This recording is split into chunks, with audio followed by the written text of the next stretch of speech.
The hole in the wall. Jason had just moved into his new apartment, a small, rundown place on the third floor of an old building. It wasn't much, but it was cheap, and for someone trying to start over, that was enough. The first night, as he was unpacking, he noticed a small hole in the wall near the bathroom. It was about the size of a dime, just above eye level. He assumed it was from an old nail or a screw that had been pulled out. Curious, he leaned in to take a look. The hole was deep, almost like a tunnel going straight through the wall. He couldn't see the end of it. Shrugging it off, he went to bed.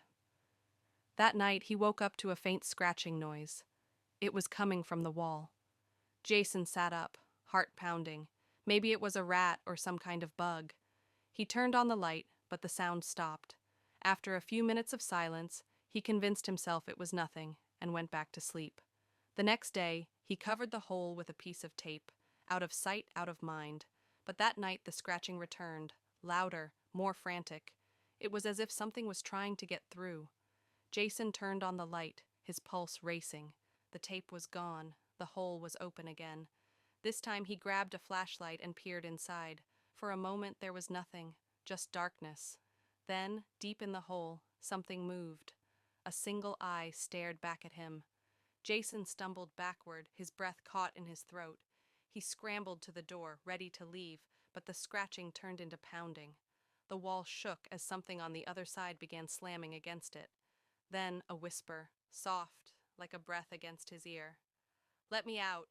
Jason bolted. He ran out of the apartment, down the stairs, and into the street. He never went back. A few days later, the landlord called. "Listen, I don't know what kind of prank you were trying to pull, but you left your apartment in a mess, and you put a giant hole in the wall." Jason swallowed hard. The hole was already there.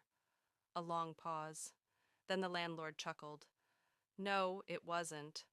That's a shared wall with the next unit. There's nothing behind it."